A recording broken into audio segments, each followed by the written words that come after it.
শেষ পর্যন্ত কি ফুটসালের চূড়ান্ত স্কোয়াডে জায়গা হবে ইমান আলমের, নাকি বয়স কম, অভিজ্ঞতা নেই জাতীয় দলে খেলার, এই কারণে তাকে ফিরে যেতে হবে ইংল্যান্ডে? এরকম একটি প্রশ্ন কিন্তু এর মধ্যে উঠতে শুরু করেছে। তো ইমান আলমকে নিয়ে কোচ কিংবা টিম ম্যানেজমেন্টের আসলে ভাবনা কি, এ নিয়েই বিস্তারিত বলার চেষ্টা করবো, আশা করি শুনবেন। প্রথমেই বলি, ইমান আলম জুনে যে ট্রায়াল হলো সেখানে নিজের যে দক্ষতা বা পায়ের কাজ এ দিয়ে আলাদাভাবে নজর কেড়েছিলেন এবং তারই সুবাদে এবার ফুটসাল দলে তাকে ডাকা হয়েছে। ক্যাম্পে যোগ দিয়েছেন ইংল্যান্ড থেকে এসে এবং লম্বা জার্নি করে এসেছেন, টিমের সাথে একটা মানিয়ে নেওয়ার ব্যাপার আছে। এই সবকিছু মিলে ধীরে ধীরে তিনি খাপ খাইয়ে নিচ্ছেন টিমের সাথে।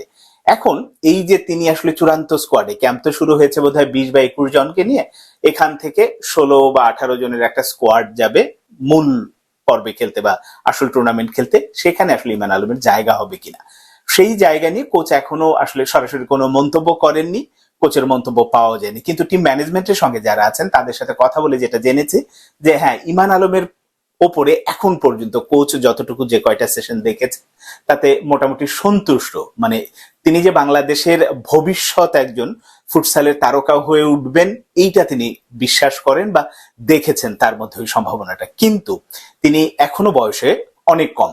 বলা যায় যে এই টিমের যারা আছেন এই স্কোয়াডে এখন ফুটসালে যে যে প্লেয়ারদের নিয়ে আসলে ক্যাম্প চলছে তার মধ্যে সবচেয়ে কম বয়সী হচ্ছে ইমান আলম।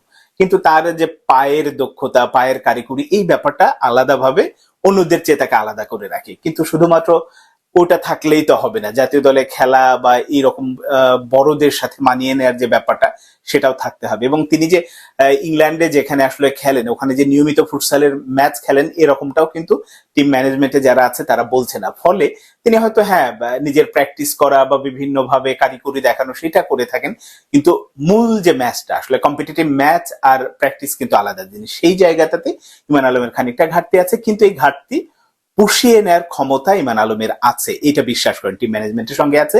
এই কারণে ইমান আলমের ওপরে যে প্রত্যাশার চাপটা আগেই দিতে চান না যে তিনি পারবেন কি পারবেন না এইরকম ব্যাপারটা না, তাকে একটু সময় দিতে চান। সময় দিলে এই ইমান আলম বাংলাদেশের ফুটসালের জন্য একটা অনেক বড় সম্পদ হয়ে উঠবেন, এমনটাই মনে করেন টিম ম্যানেজমেন্টের সঙ্গে যারা আছে প্রত্যেককেই।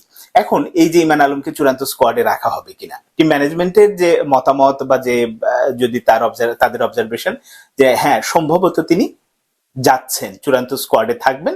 এখন ম্যাচ খেলাবেন কিনা এটা হচ্ছে যে পুরোটাই কোচের উপরে নির্ভর করে। কারণ ইরানি যে কোচ আছে উনি অভিজ্ঞ, এর আগে অনেক জাতীয় দল হ্যান্ডেল করেছেন। মানে ওনার উপরে ওই আস্থাটুকু রাখা যায়, তিনি কাবরেরার মতো না, তিনি তার পছন্দ মতো ভুলভাল সিদ্ধান্ত নেবেন, ব্যাপারটা ওরকম না।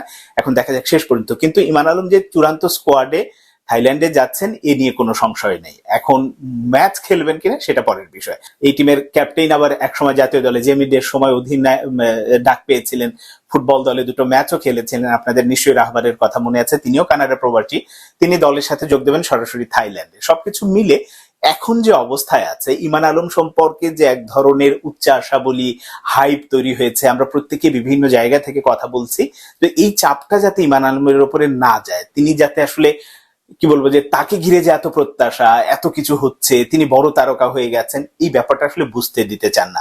তাকে খানিকটা নীরবে বেড়ে ওঠার পক্ষে হচ্ছে কোচ, এবং সেই নীতিতে গিয়েই তিনি খানিকটা সময় দিতে চান। সময় দিলে ইমান আলম যে ভালো কিছু করবে, বাংলাদেশের ফুটসালের জন্য সম্পদ হয়ে উঠবেন, এক সময় অভিজ্ঞ হয়ে উঠলেই এই ফুটসাল থেকে তিনি ফুটবলেও হয়তো ট্রাই করবেন, মানে মূল দলে ফুটবলের। সেটা হয়তো সময় বলে দেবে আসলে কোন দিকে যায়, কিন্তু আপাতত তিনি দলের সাথে চূড়ান্ত স্কোয়াডে যাচ্ছেন এটা মোটামুটি